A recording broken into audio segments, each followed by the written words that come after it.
Oh, okay. Getting her figured out there. Hey, bud. Hey, bud. How you doing? Oh, think we sent her a little too freaking hard. What's happening, guys? Welcome back to the podcast. We got new guest, Joe from Joe Hosteller. Is it outdoors or just Joe Hosteller? I just know this Joe Hosteller outdoor. Yeah. I might come up with a new name because I The got man's- some plans. yeah, I this got some man's plans. got some I might new start business actually plans. doing some YouTubing. And As of now, I'm not a YouTuber at all. Like really, a YouTuber. He posts videos, but he's not a YouTuber. every now and then, like Yeah. during hunting season comes around, I'll make a YouTuber. Yeah, he's got like 130 inch buck kill on video. So check that one I out. didn't really get that on It's video. on Tacticam. It's like very. It was a funny video though, like how you started that video out. Dude, I got my reaction, and I didn't really even think about the camera. It was just a sincere reaction. I was what? Didn't you get your reaction off of your reaction was off your Tacticam, so you're holding your gun barrel like this. No, dude, I had the gun. The camera was down. It looked like I was pointing the gun at my head, but it was on your scope, wasn't it? It was like on my scope, whatever. And the barrel was like so you're like up here sideways. And I'm here talking to my camera.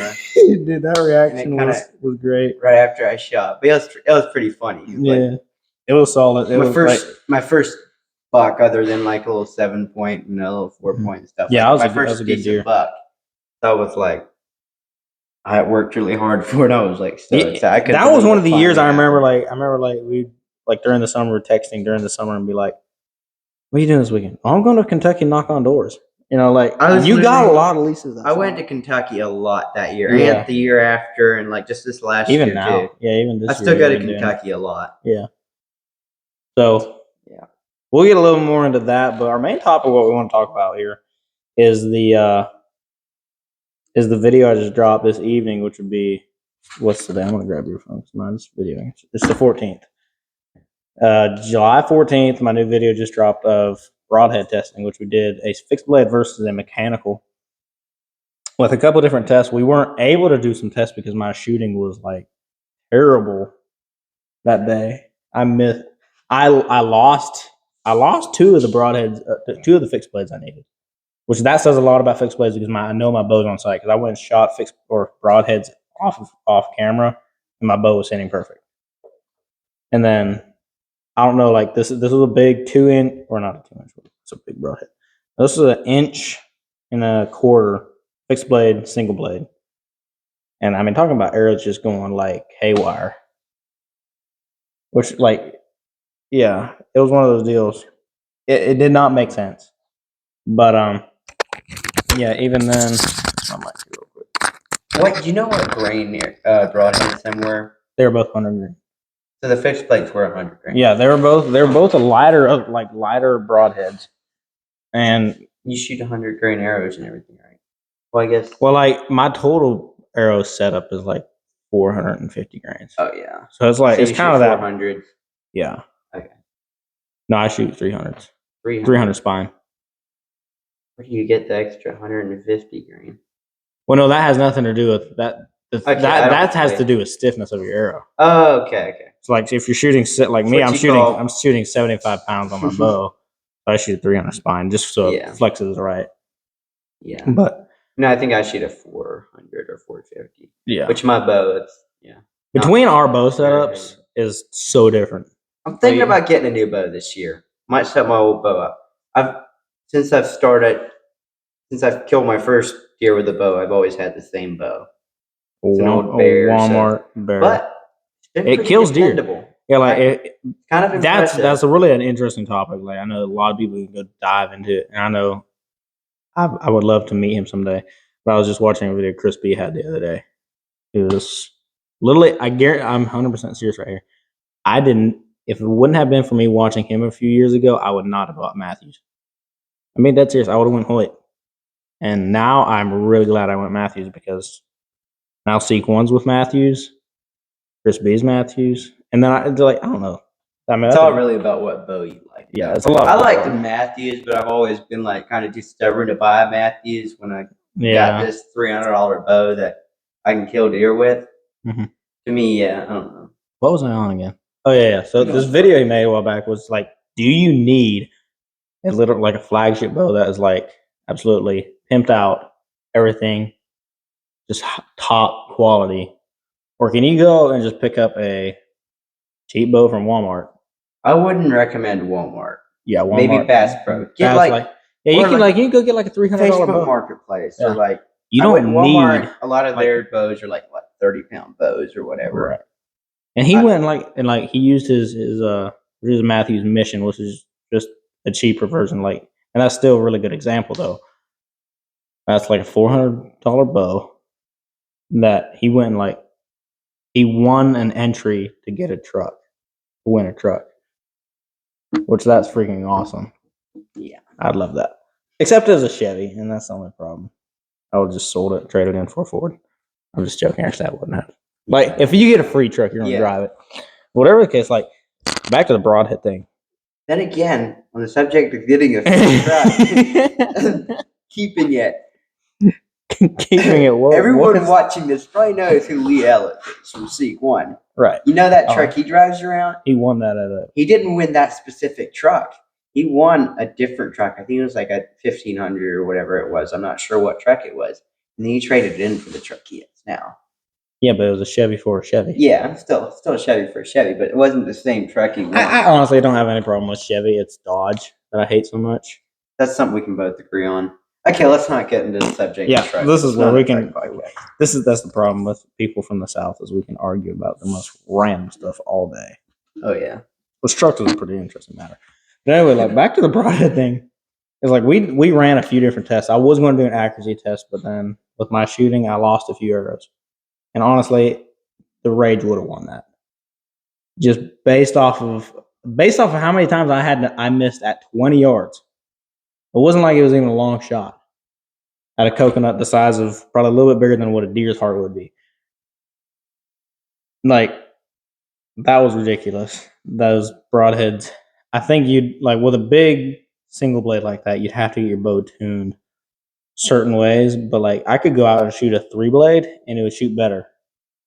Which if they line up perfectly with my my vanes, it'd be good. My fletchings, they'd shoot just fine. But then I went out and shot the Rage hypodermics, and that thing shot great. And I mean, that thing blew through that coconut. It bent. It did bend. The blade bent pretty bad. Yeah. Okay. So I have a couple things to say. So first of all, yeah, Rage. Surprisingly, through a coconut, didn't actually break. I would have thought that it broke. It did better than the fixed blade by a decent amount, which I think there's probably a lot better fixed blades you can get. Mm-hmm. But everyone's about their Rages, and yeah, they might leave a better blood trail than some G5s, depending where you hit them. But the G5 wasn't even in this challenge. I haven't even watched nearly his whole video yet because it just came out right before I got here. But I don't know if he even put it in the video. I did. Okay, yeah, so you did put it in the video. Right before after we were done with the challenge, I took my $300 bow and my G5 broadhead that I think had been through a deer already. Pretty used. It'd definitely been in the dirt. And go for a second. Shot the cocomelon. Just one shot. Coconut, my bad. Kind of a habit. What? And then it way outdid the Rage or the fixed blade with the cheap bow and everything. Less feet per second. Yeah, just pretty impressive.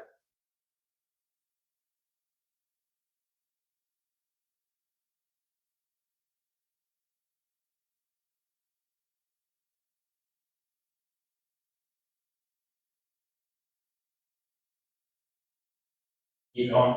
A little bit, yeah. Okay. Sorry, interruptions. The father needed me. My dad, not the heavenly Father. That would be great. You too. But Jesus loves y'all. Yes, he does. Yes, he does. So, sorry, where did you go to? You went on about G5s, didn't you? Yeah, I was just kind of telling him how good G5 was compared to. They are a good broadhead. I've shot deer with them. That broadhead actually split the coconut in half. Yeah, if you that's see, a lot more than what. We couldn't even get the fixed blades to hardly go into the coconut. They would glance off so bad. And that's one thing okay, here's a funny fact about that. There's another YouTuber I subscribe to. I cannot even remember their name, actually. I got mixed up with a couple different other guys. They're from Pennsylvania. But they did a similar challenge, a $1 broadhead versus a $100 broadhead. And it wasn't actually a $1 broadhead. That was just for the thumbnail. It was like $4 broadhead that you can get off of Amazon. You can literally buy 20 of them for, it was like $30. So not just a little over $1 a piece. But versus a single bevel $100, like really, really good broadhead. And them things, I mean, I don't know what it is about a coconut, but you have to hit that thing dead center for that broadhead to go. But here's the thing with the G5, I didn't even hit it dead center. It was about like some of his shots. That's the thing. That's one of the things that I find crazy. With those Rage, even the mechanicals have a different tip. Like they've got like I wouldn't say a chisel tip, but they don't have a flat-headed tip. And I wonder if that didn't help it. I feel like because like you don't got that blade to get in the way in the penetration. Like by far, when we shot the kill test, that like again through the watermelon and leather, that I mean the fixed blade beat the mechanical all day on that, just for penetration wise. But then you think about it, when you're shooting at a coconut, you've got like your broadhead's got about probably a little steeper than a 45-degree angle going at that thing.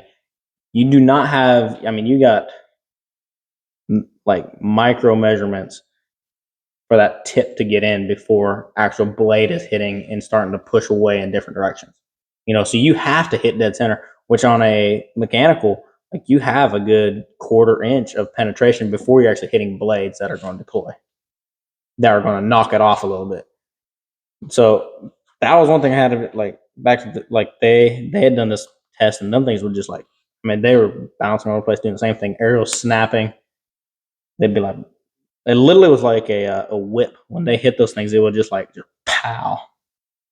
Kind of weird, but yeah. And that's what kind of got me. We're making that video. Everyone always says the difference between a mechanical, the big difference between a mechanical and a fixed blade is if you hit bone with a mechanical, you're pretty much done. Mm-hmm. Which penetration was, yeah.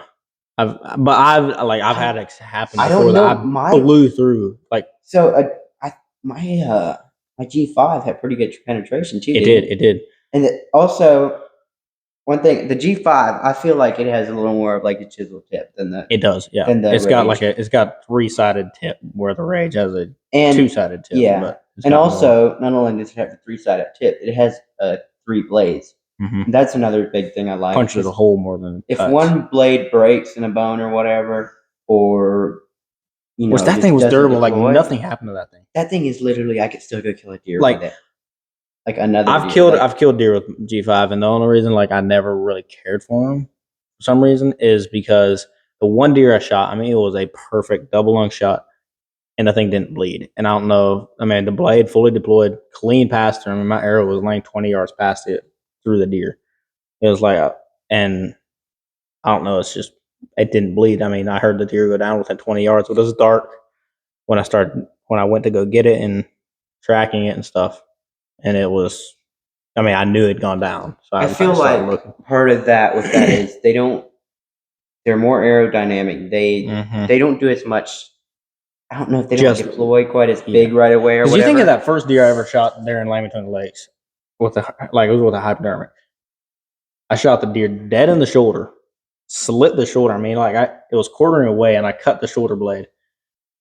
And sometimes I'm talking about blood just pouring out. Sometimes when you shoot them in the shoulder, you don't really want to shoot them there, but sometimes you'll get some of your best blood. Yeah.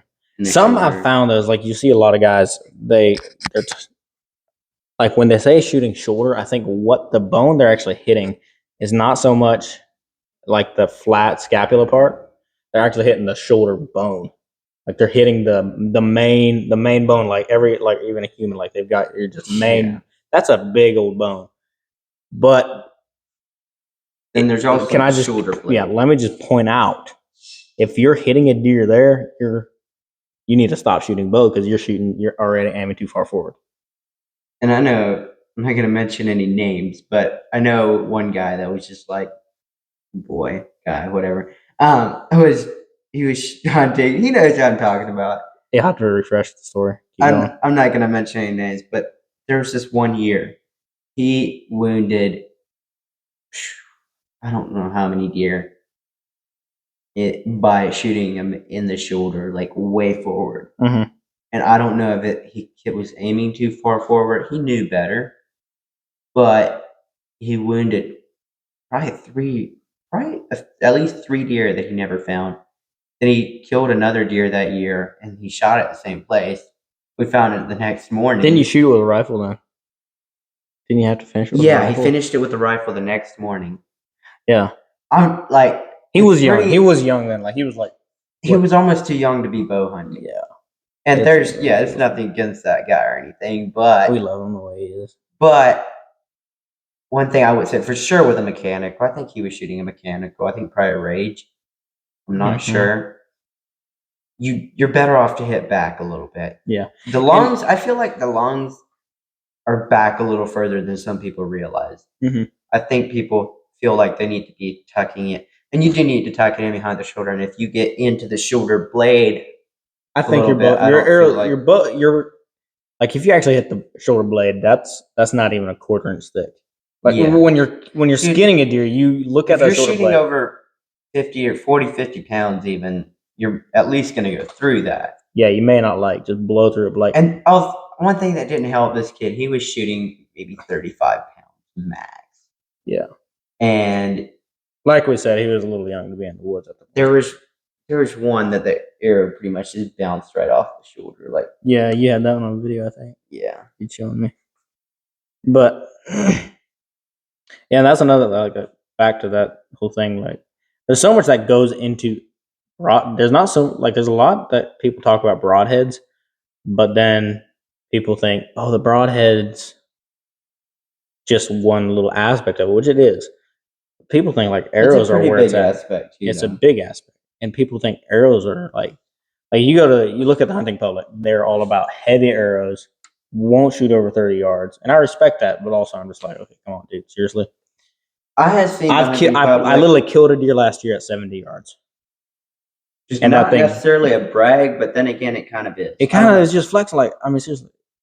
You can also, it's risky. It's risky. Not recommended at all. Yeah, there was a guy at hunting camp chewed me out for it, but I still killed the deer. Here's the thing. I've seen the guys at the hunting public. I mean, anything happens. But I've seen them put pretty good shots on deer, and they'll spend all night still tracking them things. Yeah. I don't know. Some reason... No, I like them. I've met them at the NWTF. They're cool guys. Yeah. But I don't know. For me, I have a lot of stuff I disagree with them on. Mm-hmm. Yeah, the same here. Yeah. For me, I don't really enjoy their videos that much. As much.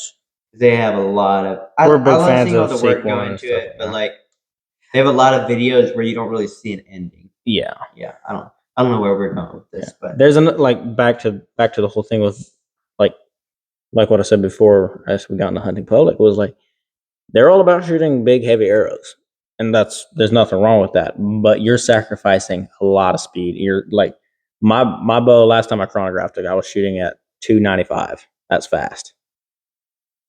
And then these guys, they did a chronograph with the arrows they were shooting 213, 215, 216, and they were like, "Whoa, that's fast." And these are guys that. These guys have been hunting for a living, and don't get me wrong, they kill some giants. Yeah, they're very good at what they do. But there's so much to be said about, like, there's another podcast I heard that Chris B was on, and he was just saying like he shoots a fixed blade, but he was saying he shoots a 400 grain, he shoots a 430 to a 450 grain arrow, and he said it doesn't matter what animal in North America he shoots at that. It's going to kill it. And that's another thing. Like, and then another guy, Levi Morgan, says, like, I've talked with a couple pros that actually shoot for a living, like Junior Yoder. He shoots for Darton. He's a good friend of mine. Like, he was saying, there's guys that shoot mechanicals and they hunt for a living, and they literally say, if you're so worried about hitting the shoulder, don't even be hunting, because it's gonna happen. It's gonna happen, unfortunately, and it does happen to everybody. But like, seriously, people that are worried about shooting at the shoulder, they're already pushing their luck at putting that arrow too far forward. listen, you've got a foot behind that deer's shoulder that is kill zone. Within depending on height and everything. Depending on height. But you've got probably a good solid foot of lung behind the shoulder blade. And you can punch through the shoulder blade. Here's the thing. Like there's that doe I shot in the rear at the shoulder where you really don't want to be as up in the front of the shoulder. Mm-hmm. But if you're shooting over 50 pounds for sure, I've shot deer right through the shoulder blade. Also, some people think the heart's just right behind the shoulder there. The heart is pretty far back. The blade actually goes up over the heart a little bit on some deer for sure, depending on how they're standing. It depends on how they're standing, obviously. Yeah, it's higher. That's part of the reason you want an angled quartering away shot. But also, not hard. One thing it might be a little different as a expandable. I've never hunted with fixed blade, or at least not any good ones. I might have started out with that because that's all I could afford. But exactly. You want an angled away shot, and you don't want to aim for the heart. You want a long shot. Like it's going to. If you try to aim for the heart in such a small area, you're gonna mess something up. Yeah. As a beginner, if you're a beginner hunter out there trying to get into bow hunting, especially if you're shooting out don't past aim for the 30 or 40 yards. Aim center mass, look for the lungs. Center on the height and just right behind the shoulder. Yep. I think. Like that doe I shot in Lane Between the Lakes last year, I shot it while I was like in a slow walk. I put that arrow literally right behind the shoulder. I shot, and as she took a step, I hit 6 inches back from where I aimed, and I still double lunged that thing. And that thing was center of mass. That arrow hit center of mass on that deer, and I still clipped. I shot both lungs, and I was shooting a Raise Extreme. That's a big broadhead. And that buck I shot last year too. Like the first shot, you came and helped me track it. The first shot was perfect. But how he ducked that, like if you go back and watch the footage on that buck hunt, that buck ducked the arrow, which in turn, it hit perfectly, but I think somehow the timing was literally just perfect to where as soon as impact hit, that was when he was moving, and it jolted the arrow to where the actual arrow just literally, the main weight of the arrow was still going forward and just flipped over the thing. And it still stuck in, but I only got like 3-4 inches of penetration, and I hit the one lung. But he came, ran a circle, stood under my tree, and I was able to get another arrow and I double lunged him again. And he went down 40 yards. Like, if you're so scared about hitting the shoulder, don't aim close to the shoulder. It's about as simple as it gets. Also, you could argue that all day as far as the expandable. Of course, nothing's ever going to happen. Fixed blade. Nothing happens how you want it. It all depends on your shots, too, how you hit a deer. Just everything comes into play. I feel like, I don't know. For a beginner, I think expandables are honestly better because you're more accurate with them, I think. Yeah. They're not as hard to get everything tuned up. But like, all I've ever shot a deer was with G5s. I've always used G5s, and I've always used that old bear bow. This man's the whitetail edge fan. I like him too. But yeah, well, you almost got a job offer from him. Not necessarily, but maybe someday. I don't know. But no, where am I going with that? I don't know. I've never wounded a deer that I haven't found it with a bow. Mm-hmm. Yeah, I have missed deer, obviously, but I've never wounded a deer that I haven't found it with a bow, and I've made bad shots. Yep. I have one deer, my first deer I ever shot with a bow. It was a spot and stalk. I didn't have a rangefinder.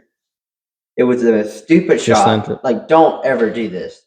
But I snuck up to it, and when I first saw these deer, it was almost dark, and they were like 400 yards out. And I was so desperate. I had been working so hard. I took off running down over the hill, and when I got close, there was a strip of corn through the field, and they were on one side of the strip. I snuck up the other side of the strip, and it was the quickest spot and stalk you'd ever see, probably. And I snuck up through there. I can't remember. I almost feel like I took my shoes off or something. I don't think I did though, but I was just like quiet but fast. And I snuck up there, and I could just see the deer through this little strip of corn, and they had no idea I was there. But it was almost dark. I was in a hurry. I didn't have a rangefinder. I had my bow, and I had a G5 broadhead on it, obviously, and I had a Luminoc on it. That's also a big That is thing I would a recommend. big thing. Huge. For sure if you're hunting evening hunts. Mm-hmm. I shot that thing, or I pulled back, and I didn't know how far it was. It turns out it was like 40, maybe 50 yards. I still don't know to this day. And I used a top pin, and I aimed just high, pretty high, like as high as it felt right.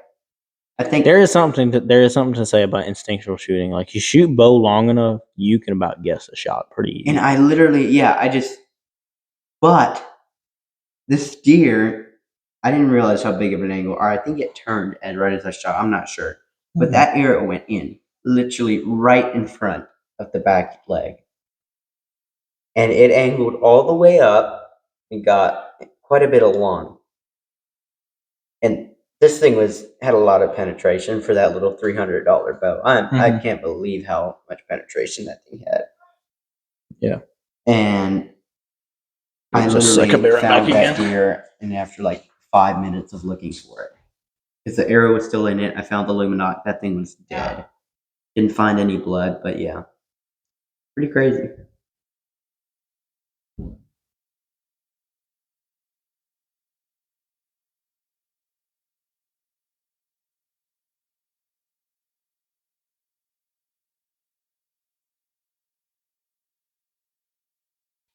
I keep leaving the man. Chilling. Just hanging around.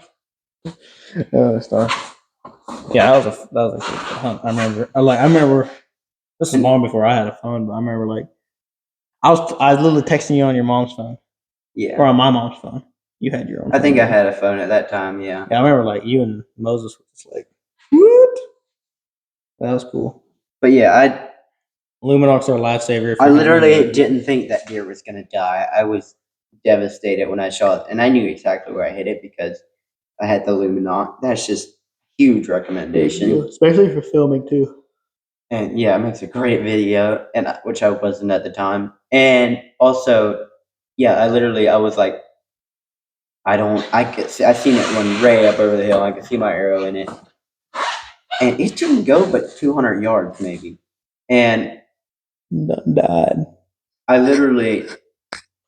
went and picked my mom up at her spot, and came back maybe 30 minutes to an hour later, and we're like, let's go see if it was.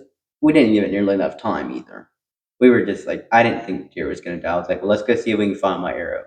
That's another thing I'll say about the G5s. I don't know if it might be a downfall in a sense, is they will not come out backwards. If they're coming out of that deer, they're probably going out the other side. Yeah, they catch. They've got. And this was, shot in from the back. Pretty much that's a lot of penetration. In front of the back leg and all the way up to the line. Mm-hmm. Like, it was, I can't believe that little bow had that much penetration. I guess it didn't really hit a lot. I think it hit a rib too. I think it went through a rib maybe.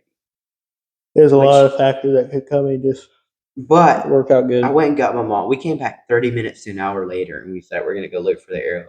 We walked down through the woods, and it wasn't 5 minutes. We saw that Luminoc sticking up, and we went down there, and it was still in the deer. That deer died, had been dead. It died right after I shot it, pretty much. Yeah.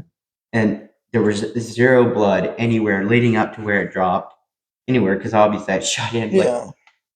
And then, but when I skinned it, that thing, there was just blood all over. That thing destroyed in there. Obliterated. It's one thing with the arrow not coming out too, which that shot, obviously with any broadhead, you probably wouldn't have much blood, but with the arrow not coming out, that's part of the reason I think people complain about G5s not leaving as good a blood trail. Yeah. That's the only experience I've had with it, just not leaving a good blood trail. But I shot a deer in the shoulder with a G5 in the shoulder blade. This was pretty much a hard shot. I think it was actually a hard shot. I got the shoulder blade, and I think it was a hard shot. I got just blood everywhere in that shot. Is that the one you killed the next year? It wasn't even a pass through. I don't think. I mean, it Wasn't might. like there was one doe you shot was like like the very 60 next yards. year, I Yeah, think. like 60 yards out your mom's ground blind. That was the very next year, and to be honest with you, I'm pretty sure it was this very same broadhead. No, it wasn't the same broadhead. That was a different. No, it wasn't the same broadhead, but it was a broadhead that I had used for something. I think I shot a squirrel or something with that broadhead. The very next year, and it wasn't. I shot a deer like right. I got the shoulder blade a little bit, but I think I also got the heart because that thing. I literally it literally barely made it into the woods, and it's a good sized doe. Blood just everywhere. And that was the same broadhead, pretty much. Maybe not the same exact broadhead, but a used G5. That's something I've been bad for. Is reusing broadheads without even sharpening them. Well, that's what I did. You're supposed to have sharp. You need to have sharp broadheads. Yeah, the buck that I killed. G5, they're so durable. Yeah, the buck I killed last year, a big 10-point or mainframe 6, whatever. That was the same exact broadhead I shot that doe with 4 days before in LBL. It was the exact same broadhead. It was hilarious. I don't think I have the broadhead because I don't think I ever got it out of the deer. I think it was stuck in there. Yeah. And I ended up just taking the arrow out. But I think I at least still have part of the arrow from my first deer. Kind of cool. Yeah, I don't know why I'm bad for just what's the term? I can't think of the term, but I love to. I'm very self-conscious about stuff, or cinematic. Sentimental. Yeah. I'm very sentimental with random stuff like that. I kept the arrow and the broadhead. I think I lost them somewhere. I think I lost a whole container. Yeah. But I had a bullet out of my first deer that I shot. My very first deer. And also my very first elk, which I've only killed one elk in my life so far. But for the longest time, I had both them bullets, which is really cool. If you can find a bullet out of your deer, that's pretty cool. It's rare. Very rare. And my first elk and my first deer. Elk's one thing because that's a big animal. Dude, them things are insane. That's a whole nother subject. Hopefully we'll get to do that this year. That'll be sweet. Oh, we're definitely going. I know you guys are planning out for sure, but I don't know if I'll be able to come or not. But still a big maybe for you, maybe. But yeah, for us, I'll finally be 18. It's not completely set in stone. I don't think we're going, but I'm pretty sure we're going. We're already making some plans. Stuff it's pretty sure. Yeah, but yeah, there's a lot to be said about broadheads and bow setups. There's a big argument about all of it, but that's I honestly would say that besides that, and what bow you shoot, which does not really matter, but those are the two biggest arguments in the hunting, bow hunting world. Range is another thing. A lot of guys will argue about range. Honestly, me, I'm being 100% honest. I can't say much about range because what I feel like is good and what I feel like I've done in the past are two different things. Yeah. Because I shot my first 2 deer at 40 to 50 yards, maybe a little over 50. The second one. Yeah. I know my first deer was a little. For a beginner, for sure. For a beginner, it's stupid. Yeah. Just don't. If you've never killed it, if you're not pretty good on a bow, you shouldn't really be shooting over 20 or 30 yards at all. Even me now, I don't feel like I'm eligible to shoot over 30 yards, even though I feel like if you're good, I don't. Yeah. It has a lot to do with trusting in your bow setup and you shoot a 3, you shoot a 4-pin. Is that whole bear? Yeah, shoot a 4-pin. Just because the reason I like the 4-pin, not just the 1-pin sight, is because I have seen so many people. I've never used it myself, but I've seen so many people forget what their bow set up. They'll be pulled back, or they'll have a deer and they'll have it at 20 yards or 30 yards. Then it comes into 10 or 15 yards and they forget to change their pin. Mm-hmm. They'll shoot right over it. And I've seen that. Yeah. My brother's done that. Yeah, that's multiple times. That's what I've got. I've got the HHA single pin but it's a double stack. So it's got two different dots on it, and it's got 10 yards or more in between it. So like you're always going to be, there's never the same distance between. Like if I can move my top pin out to 60 and I'll have an 85 to 90 yard shot on my second pin. That's just how flat. Like Dude, my bow shoots insanely flat. I cannot believe, like for sure, under 40 or 30 yards. That old bear I have is so impressive how straight it shoots. Mm-hmm. Like it's. You would think the way it shoots, you would almost think it's like a $2,000 Matthews or something. Yeah. I use the same pin that I do at 10 as I do for 20. I've set it like 15, and it might shoot an inch difference between 15 and 20, and then 10 and 15, like whatever. Like, and then I'll bring See, that into consideration. That's honestly something I did also last year on that doe I shot in the lane between the legs. Is I had my pin. See where I was sitting, there was like this pinch between two woods lines, and there was a nice field right between it, and it was 45. It was 50 yards to the other side of to the other woods line, and people call me stupid for I'm comfortable shooting out to 70 yards. And there's a big argument, but like literally, I'm being 100% serious. I don't practice under 40. Not a lot. This guy, I'll give it to him. He's insane behind a bow compared to me for sure. Like, thing is, there's also another thing between like. Don't get me wrong, but I practice all year round. And there's a lot of guys just pull their bow out a month before season and just like, okay, I can shoot. The video we made the other day that just came out tonight, I'm just going to be completely honest with y'all. I shot pretty decent. Like, yeah, and that was your first time since season started. That was literally my first time shooting that bow since season. Yeah. Unless, I don't think I pulled it out during turkey season either. No. Because I was thinking about getting it out and hunting turkeys with it, shooting it a little then, but I don't think I ever did. Speaking of bows, go enter in for my bow giveaway. At 1,000 subscribers, I'm giving away my Matthews V3. Yeah, that was smooth dropping. Make that quick. I really want to. He wants to have a better. I want to win that. That way, then he doesn't have to spend money on. What I'm probably gonna do, I might get a new bow this year. Thinking about getting a Matthews. Phase 4s. I might. Sauce. I don't know for sure yet, but if I do, I'm probably gonna set my old bear up for bow fishing. That would be sweet. But I don't know. It's from what I've heard, you don't want too fast a bow for that. Mm-mm. Which yeah, I 20 pounds is like max of what I've seen. I heard 40 pounds is max. But for bow fishing? That's what someone told me that didn't really. I don't know if they really knew a whole lot about it. Yeah, I think there's a lot. I've never went bow fishing in my whole life, but like that's another thing. I'm planning on getting a boat this year, a cheap boat, and that's probably another thing I'm going to get into is bow fishing. And brother's gonna start a business. I might eventually. I'm working. I'm gonna spend a lot of time on the lake this year. And if I like fishing enough and get good enough at it, I might do some guiding. That'd be sweet. Same for hunting. I've been looking into getting into some hunting. Turkey hunting off core land right there would be insane. Dude, core land off of Dale Hollow. Yeah, and also there's a place down the road.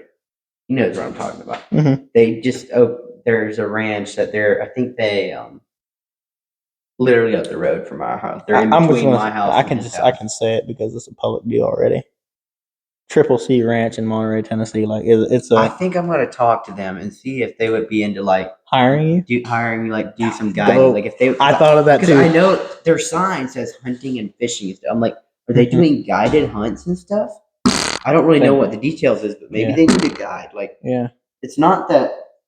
This place hunting, is not. I would be about ready to start guiding hunts if I had the property. If I could like guide for them. To say something just to get my foot in the door, To people that would maybe want to consider on hunting, they're like, I have no affiliation with them, but that place has not been hunted in years. It used to be a cattle ranch, and there is some giants that I remember. There was a friend of a friend that used to hunt it.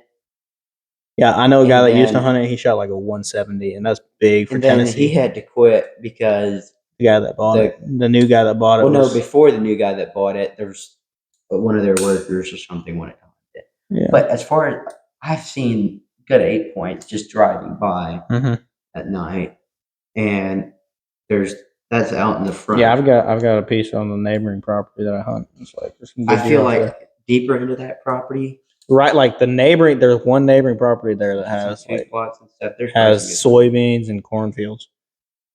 Yeah, I can look them up. They're probably on. I just took a picture of their sign today. So they are. They do have a website. I looked them I'm up. definitely going to hit them up and see what's yeah going on there. But that's it. Yeah, we need to dive into the second subject here. I don't know if it's guided hunts yet or what it is. You do have to pay. It's like a 2-day, 2-night deal. But I wonder, do they have any guides? I'd love to work there, dude. That's what I'm saying. Like, if I want to start guiding and stuff, that would be a great place to start. It's literally in between my house and his house. And we live 2 miles. We live 3 miles. If someone shot a deer right there now, we could hear the gunshot like easy. Well, now people are going to know where I live. Which honestly, boys, he lives in the long blacktop driveway. Yeah. I don't know if you can see me, but if y'all want to come, literally, here's the deal. Here's the deal. Like, I found it. Everyone watching this knows us, anyways. They know where you live, or most people. No, like, thing is, like with Onyx anymore, you can literally look up a landowner and like there's some guys like I love watching. Like, it is so creepy. The people I've stalked, the famous people, the famous hunters that I've figured out exactly where they live. There's some guys in Montana. There's some guys in Montana that I know where they live, and like there's some big hunters I love to watch. It's like I know where they live. Like dude, Onyx, even like just don't Onyx, or I've done background checks on people. It's I'm a creep when it comes to hunting property. I'll know. Here's the funny part. Like I'll talk to a property owner and I'll act like I don't really know much, but I know a lot about that person. Not like personal life, but just some how old they are.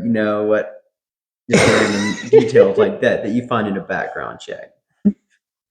It's kind of stupid, but yeah, that's just kind of how we can jump. If we still have time, what time is it right now? Yeah. So we can jump into a second subject real quick. We can cover real shortly. We started it earlier. Baiting. No, here in Tennessee, it's not legal to bait. I personally I don't hunt over bait. I know I could and not get caught. And I know guys that do and don't get caught. Yeah, exactly. And that's another thing. It's not just in Tennessee. Wherever you go, you're going to have guys that don't want to follow the rules. They don't want to follow rules. And it's kind of rough because. Like, I'm not gonna lie, when I was younger and I did not really care about laws, seriously, praise the Lord, I've moved on from this. But I used to hunt over bait. I've killed stuff over bait within the last 8 years. And I have too in Kentucky where it's legal. Where it's legal. But I haven't in Tennessee. But some I have to think about. Honestly, I know for a fact is deer catch on to baiting. They really do. And this is what I've heard a lot of other guys talk about. It's like they catch on when they're in danger over stuff.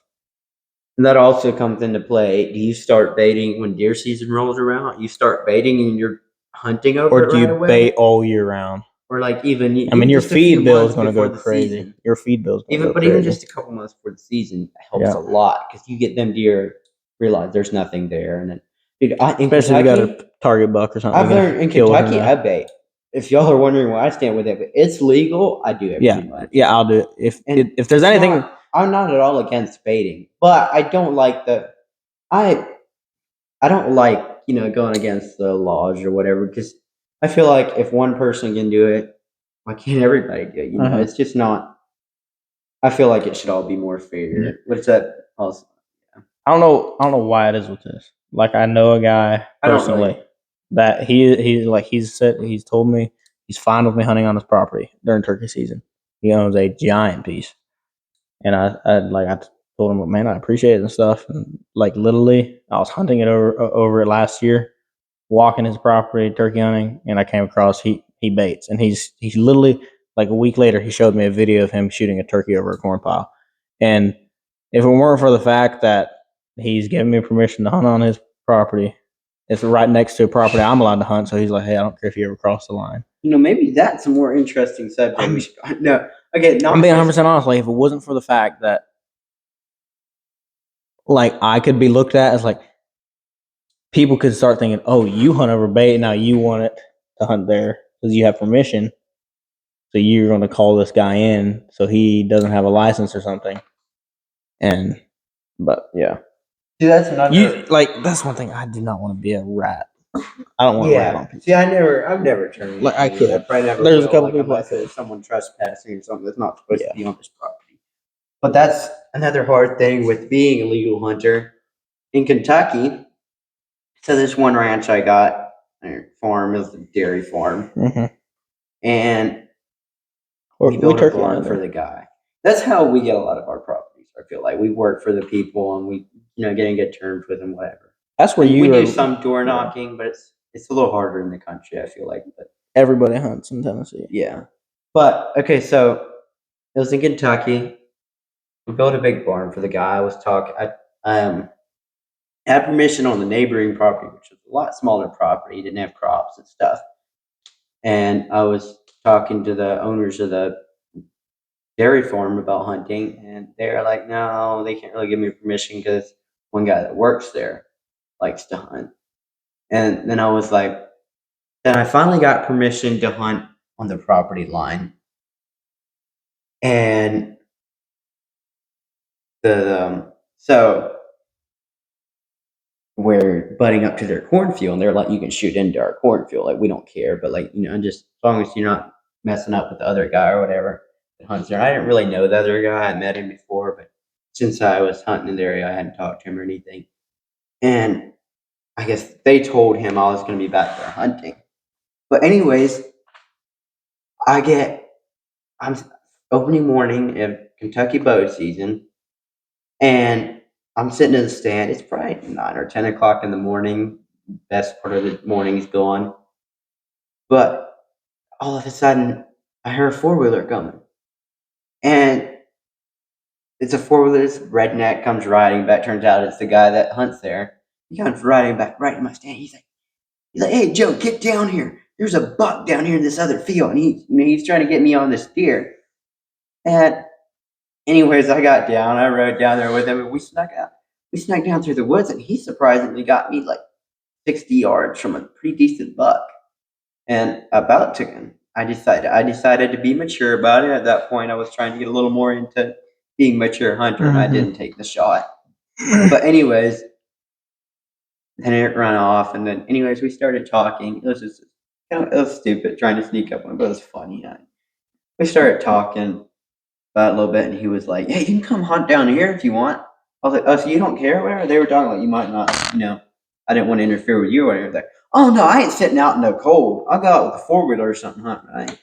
And it turns out he's out there with a rifle during bow season, or even before bow season, as soon as the deer have their antlers, right? So he'll be out there spotlighting them and baiting them too, which is legal there. I don't have a problem with that. And it got worse and worse. I realized, like, all of a sudden I hear a bunch of shots, 22 shots, one later that year. And he's like, he texted me, which at that point I had the guy's number and everything. He's like, yeah, he shot one or whatever. But this was like when I was walking back to the truck, or when it was already dark when I'm hearing these shots. And he was out there spotlighting them, and he shot one. He said he shot one in the neck with a 22. But then he never found it. That's such a redneck. And there's just so many encounters like that with this guy. And now he doesn't hunt anymore. He got fired off that place eventually. But as far as the property owners didn't care at all. Like, they could have cared less. They were just rednecks. And that's another thing. Like, around here, it's bad. The poaching around here is bad. And like, there's some guys. But like that guy, he was so nice to me. I couldn't go turn him in for two reasons. The property owners wouldn't be okay with it because he worked for them. They couldn't care less. They're not into hunting. They don't know anything about it. They couldn't care less if he's illegal or not. And he pretty much got me permission to hunt on the place. I'm not going to go turn him in. And it was kind of hard because, we were friends and stuff, but I kind of had this tension there. Like, you almost feel guilty for it. One day when rifle season did open, I'm sitting down there at rifle season, and I waiting for it to get daylight, and I got down there probably 30 minutes before daylight. Just the sun starting to, daylight's just starting to crack a little bit, not nearly letting up to shoot or anything. I hear a four-wheeler coming, and he had no idea I was down there. I'm not sure if I parked my truck somewhere, and he comes down there with his four-wheeler and his spotlight, and he shines around for a little bit, and he shuts his four-wheeler off. He's just waiting there in the dark, sitting on his 4-wheeler. So I had a big bright light in my backpack. I reached for my backpack and I waited a little, and I shone it right on him and just like shut it off again. And there it was just like silent for a bit because he had no idea who it was. And he's like, he comes right here and there. You scared the out of me. He's like, he was just laughing. He thought it was funny. But he felt kind of bad, I think, because he realized I was going to take the hunt serious, and he just started riding down through there. It was just random stuff like that the whole year, and the next year some too. He was there for a while, and he also, I had a ground blind stolen on that property. I had a couple cameras stolen, and that was the same year. Apparently, he had somebody down there shooting at him from the neighboring property. There's no telling what he was doing. I talked to the property owners. Drugs. Supposedly, I talked to the property owners, asked them if they think he's telling the truth that he actually got shot at or whatever. And they claimed they heard the shots too, like it was actually real. And there's no telling what he was doing to get shot at because it was right around the same time I had my That's a remote farm too. It's not like there's a ton of houses around it. At least that I've seen. But there's these random little houses out in the country. That's true. Kentucky's so different from Tennessee. It's hilarious. Dude, I came across a weed patch one day, in a couple neighbors over, and I didn't realize I was off the property line of the neighbor that I had permission to ride on. There was 4-wheeler trails. Everyone rode on these 4-wheeler trails.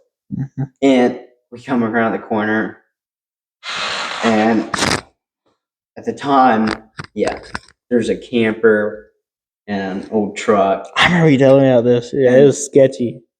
Dude, the first time I got there, it was just really short, and I thought it was some kind of food plot. I came back later and realized, ooh, that makes sense when there's an old camper and an old truck around the corner. It looks like someone's living back there. Mm-hmm. And then I talked to the other neighbor too there, and he's like, oh yeah, there's stuff going on back there. It's just it's kind of sketchy. I got out of there pretty quick when I realized what it was. The South is sketchy. But it can be a sketchy area. Yeah. That's back to poaching. I don't know what it is, but in the last 2-3 years, it's got bad here. It's just I honestly would love to be a game warden. There wasn't so much. There's so much. Except for the fact that you could probably pin your buddies. I probably have to pin some of my own buddies. I know. I'd hate. At the same time, it's not really people that I actually am friends, but there's some people I know. Yeah. But it's not like actual friends. I don't feel like that I know. Most of my actual friends are they're good for the most part. Yeah, think of it as there's stuff that all of us when do that illegal. Yeah, when it comes down to it, I'm trying to think. When we were kids, we'd go out. Which I would be a little more skeptical about letting kids go out more than we were allowed. We were allowed to go hunting on our own. I killed my first deer by myself with a rifle. I was all by myself, which was illegal. I had my license and everything, but technically I didn't have anyone to go with me. It was on our property. That's technically walk behind your house and shoot one. I had my hunter safety course. I was trained properly, but good hunters and stuff. It's not that it was dangerous, but depending on what kids you let do that, it can be dangerous. Yeah, 100%. I don't know. Dude, there's a guy, I don't know the man personally, but he's a guy who lives locally. Seen on his Facebook page, which I don't even know what it is. Posted a picture of a buck he'd killed the night before. Or the day before, apparently. He said it was that morning. What are you doing? Nothing. Snapchat. What's your Snapchat handle? People are going to follow you. I don't think I'm comfortable with that on you. No, but this guy posted a picture of a 160 plus buck. I mean, a giant for Middle Tennessee like we are here. And it has a great morning in the woods. Why in the world are you hunting a deer in middle of November and this giant buck and you have to put a bullet right between his eyes? In that picture, that thing's eyes were literally bulging and you could see the bullet hole in his head. Dude, some people just that's all you can see at night when you're spotlighting. Is the eyes, and you're just there's a deer, pow. Some people during the day, I don't know what I think about that. It could have went either way. Some people just like shooting in the head because they feel like that's the most humane way to do it. I don't really feel like rednecks. that. Rednecks around here driving. I would around. disagree with that. I've seen deer shot in the face and not died. Yeah. To really mess them up. If you don't hit them in the brain or you have to really hit mess something them vital up and not kill them. Yeah, I mean, I've killed 2 deer by shooting them in the head, and it was by total accident.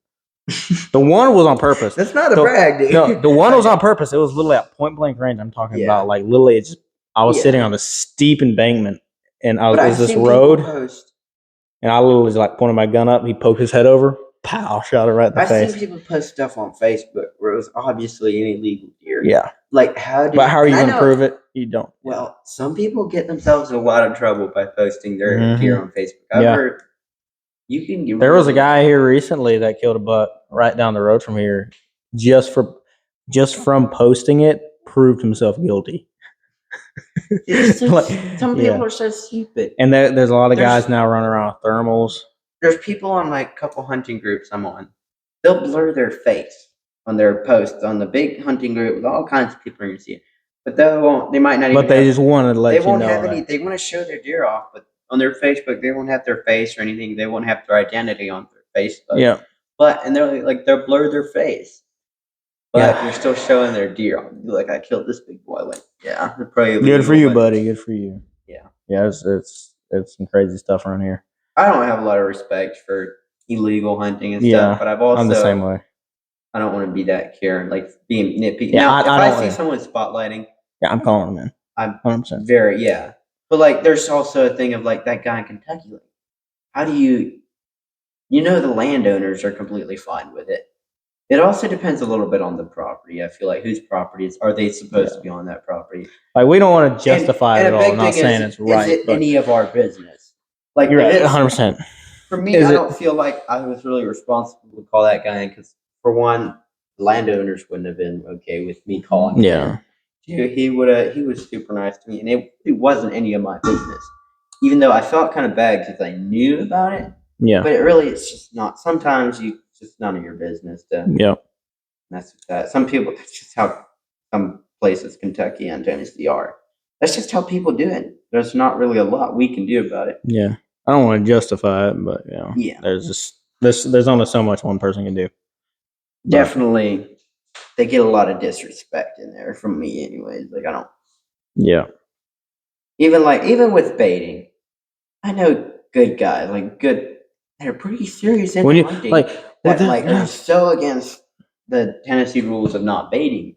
But I'm like, if other people can't bait, then why can you? Like, why can you go? Like, I just don't feel right about going against the law. Yeah. Just because some states in Tennessee, if it's not legal, don't. Yeah, I mean, you think about most of the southern states, it's legal. Georgia, Kentucky, South Carolina, Florida. Those are all legal states to bait. Tennessee and Alabama, you're not allowed. There's some stuff. I don't think. Are you in Missouri or Mississippi? I don't know a lot of them states out, honestly. Yeah. Tennessee and Kentucky is mostly what I've hunted. Yeah. Colorado. But I know a guy in Kentucky that got banned from hunting for 3 years because he shot a deer out of his side-by-side on his own property. And that doesn't make sense. Okay, so I think he might have been. Like, some people, he might have been like on the edge of the road, but the deer was on his property. I'm not sure. Yeah, he wasn't moving or anything. It was safe. Yeah, but I mean, it was illegal apparently the way it was. And his neighbor. Yeah, there is exceptions because he got banned. He had his own good property. He owned his own property and everything. He shot off his own property, but for shooting out of his side by side, he got banned. Hunting, and I think you got a big fine too. It's a big thing. Just make sure you know your laws in your state, because there's a lot of things that you don't understand. Yeah, it can backfire real fast. Like that, I really wouldn't have thought. I'm pretty sure. I know there's like in Tennessee, you can park your vehicle. He would have been, unless he was too close to the road, he would have been legal in Tennessee. Yeah, something like that. I just don't quite get it. I would never call someone in for something like that. I'm not saying if I was. I'm not saying I would do it. I'm not saying I would do it, but I'm not saying I don't really know the situation, so I'm not saying I wouldn't do it. Yeah, there's some certain stuff that's just. If you saw your target, like a your target buck out in the field chasing the doe in the rut, and you're driving through your property, that's not necessarily the way you want to kill a deer, for sure. You want to do it like in the stand ethically. Yeah, it's just It wouldn't seem quite right. But at Yeah. the same time, depending hard on to how say. depending on how it was. Hmm. If you're driving around looking for deer to shoot, I don't know. It's just gonna. Yeah. Well, anyway, guys, that was a little long-winded, but that was all right because we love talking about what we love to do. And that was a good one. We're going to try to keep the podcast up a little bit. I know we've been bad on it. But anyway, We got plenty more we could talk about. There's Still so a much lot. more. And Dude, something I love is, like, if somebody actually has listened to this all the way through, please drop a comment and just I would love to hear some subjects you'd like us to talk about or questions for next time. Yeah, questions for next time that Also, we we answer. have a lot of stories, just hilarious. Oh my stars! We grew up with some of the most do whatever we want. Yeah, stories. exactly. Like, just the stupidest rookie mistakes. Like we learned on our own. Mm-hmm.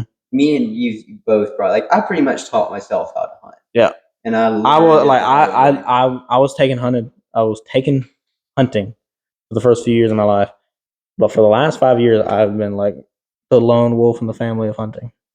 Like seriously, until last year, I got my sisters into hunting a little bit, but I've only killed one deer that I was with somebody else. Yeah. And that was with my little brother. He was there to camera for you, wasn't he? And that was like one of the last deer I killed with a bow, right? Like Also, another funny thing is, dude, next time what we gotta talk about is like aging deer and like what's a good deer to shoot. That's a big subject right there. Argumentative. Okay. One thing before we close. One thing I don't like about Tennessee. I know a lot of people are going to disagree with me. Their long seasons. Their long rifle season. Bow season in Kentucky is longer than Tennessee's bow season. But rifle season, how long is rifle season in Tennessee? Second week in November all the way to the last week in November. No, it closes the first weekend of January. Yeah. And see, in Kentucky, it's only like 2 or 3 weeks. Well, your guys' bow season goes till February. But our bow season is way longer, which I like as a bow hunter. Yeah. I'm not going to say it should be one way or the other, but like, I feel like also Tennessee, you've got 2 buck tags. And for this part of Tennessee, I don't think it should be like that. Kentucky, you got 1 buck tag, and there's more bucks. Like you gotta be willing to pass. But that's all subject for next time. Yeah. So hey, there's a lot to talk about. I know. We have a lot of stupid stories. a lot. You'll have to do another one sometime. For sure. Please some questions. Yes, please do. And we appreciate it. Like I mentioned earlier, go enter in for my bow giveaway because it's a sweet bow. It's like the whole setup is $1,600. Sweet bow. I've shot it like it's $1,600. That bow setup is, and I'm giving it away. Literally, I sold it and I bought it back because the guy that bought it from me wanted to buy a different bow and he didn't think he was going to use that one, so I bought it back. That was a dumb move on his part because that other bow he got is a piece of junk. Shout out to you. You know who I'm talking about. He bought the stupidest. It was a Hoyt, but it was like broken pretty much, and like it's hard to get the parts for it anymore. And he drove all the way to Kentucky just like a couple of weeks ago on the 4th. He was trying to get me to go with him. Yeah, might have been on the 4th, maybe the 3rd. That's when he told me he was going. Yeah, I think it was, and he drove all the way to Kentucky. It was his brother. Yeah, we ain't gonna tell which one. Everyone. If he listens to this, shout out to you, big dog. He's not gonna listen. He's not gonna listen to the whole thing. No one's gonna listen this far, but if you do, you're a G. That's all there's to it. Top G right there. All right, Joe. Thank you for being on, my man. We'll do it again, and we'll catch you on the next one.